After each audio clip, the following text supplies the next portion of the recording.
Bonjour messieurs, bonjour mesdames. Je suis Nicolas Eouman, spécialiste en édition des tableaux de bord,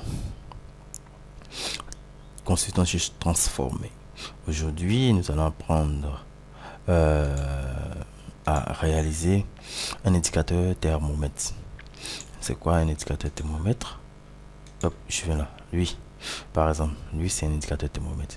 Donc lorsque cet indicateur va varier en fonction de la valeur, bien sûr, ça va descendre ou monter jusqu'à atteindre l'objectif qui est fixé ici à 100%. Ici c'est la même chose, l'objectif est fixé à 100%. Vous voyez, et lui, cette barre là va se promener de 0 jusqu'à 100%. Lui c'est un indicateur thermomètre, lui aussi c'est un autre type d'indicateur thermomètre.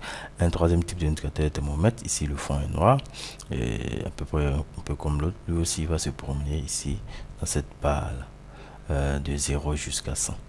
Donc c'est ce type d'indicateur là que nous allons essayer de faire dans ce tutoriel.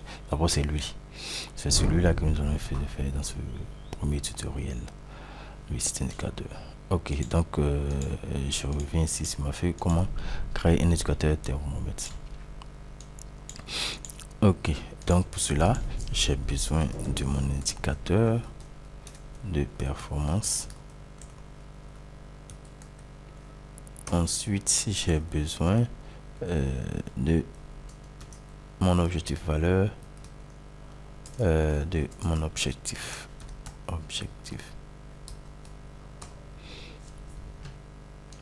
Ok, donc ici mon indicateur de performance, par exemple, il est à 75% et mon objectif c'est 100%, bien sûr. Ok, donc voici ça. Hop, donc c'est ça que nous allons essayer de faire. Donc pour ce faire, nous allons sélectionner lui. Ok, l'indicateur de performance, partir dans l'insertion, dans graphique, vous allez prendre un graphique empilé. Ok, donc dès que vous finissez ça, l'indicateur de performance, bon, le titre vraiment ça ne nous intéresse pas trop. Ok, donc on va l'effacer et on va le réduire un peu. On va cliquer dessus et on va sélectionner, on va dans sélectionner des données, parce qu'en fait on va ajouter l'objectif là ici sur le graphe. Donc je fais ajouter. Là, le nom de la série c'est objectif, la valeur ici c'est cette valeur là. Hop. Ça n'a pas bien sélectionné. Hop, c'est cette valeur là. Je fais OK et voilà, je clique sur OK. Mes deux valeurs sont représentées, l'objectif et l'indicateur de performance. Donc je vais modifier les graphiques, je vais dans modifier le type de graphique. Ici mon indicateur de performance qui est là, un graphique empilé, et mon objectif ici aussi un graphique empilé. L'objectif je vais le mettre en marquage pour que ce soit un point comme ça, ok. Je vais le prendre, je vais le mettre sur un axe secondaire. Hop. Donc vous voyez, il représente le point là-dedans. Ok, donc après ça, donc je clique ici, je vais effacer les barres qui ne m'intéressent pas, je clique dessus, je fais delete, et ici notre point là on doit le modifier puisque ça doit être une barre. Donc je clique dessus, je fais mettre en forme la série de données, je viens dans remplissage et ligne, je vais dans marque, dans option de marqueur, je vais prédéfinir et je change ici, je clique sur un trait et je vais augmenter un peu la taille de mon trait. Ok, donc je augmente la taille, je suis à 50, ok, je vais mettre à 50 comme ça, et puis après je vais agrandir aussi, ok, je vais agrandir aussi un peu lui. La barre. Ok, donc je joue ici, je vais maintenant couleur, hop, remplissage, option de marqueur, ça, maintenant remplissage, fais remplissage unique et la couleur rouge. Je choisis ici la couleur, c'est la couleur rouge pour pouvoir faire ma barre. Et la bordure, je mets bordure aussi, je mets bordure rouge. Ok, fini, je viens là. Donc voici ma barre, je suis 100%. Et puis lui, le deuxième axe, déjà on peut le supprimer, hein. Deuxième axe là, on peut le supprimer. Donc dès que je supprime le deuxième axe, vous voyez, il passe à 100%, comme les deux sont maintenant sur le même axe, donc il passe à 100%. Après lui aussi on va supprimer si on n'en a pas besoin. Ici je vais supprimer le 1 tiers juste en dessous, je n'ai pas besoin. Je vais agrandir un peu. Hop, je vais cliquer sur ça. Et lui aussi, je peux changer sa couleur. Donc, notamment, je vais dans ici, remplissage. Je vais le mettre en... Et je vais le mettre en vert pur, par exemple. Ok. En vert pur, par exemple. Ici, hop. Je vais diminuer un peu.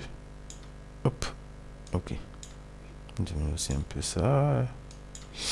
Donc ça c'est tout ce qui concerne la mise en forme, hein. Fait de petits tralala. Ok. Donc j'ai ça. Ici je vais ajouter mon étiquette de données.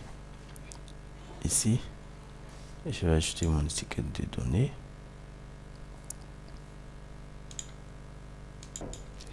Ok, donc après ça, bon, je vais sélectionner, modifier un peu la police là. Bon, c'est que j'aime le plus. Ok, hop. Maintenant ici, vous cliquez sur l'axe, vous venez ici et dans les lignes,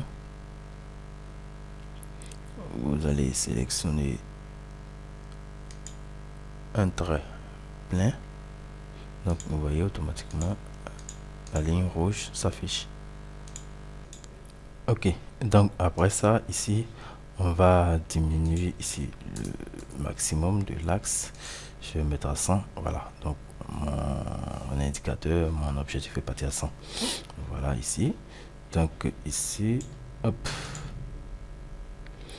voici ici aussi, je sélectionne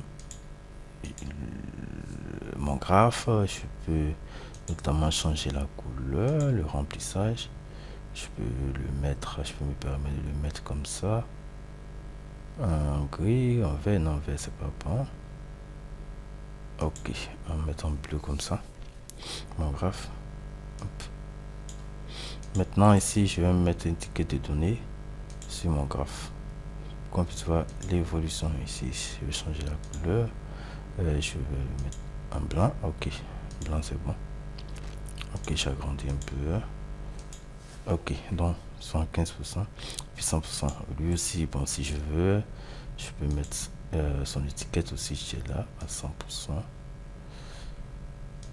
Ok, à 100%. Ok, c'est bon.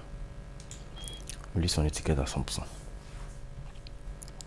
Ok, je vais arranger un peu ici, pas de code de gâche. Hop, voilà. Mon indicateur thermomètre a été réalisé. Donc lorsque l'indicateur passe à 80%, hop, lui avance.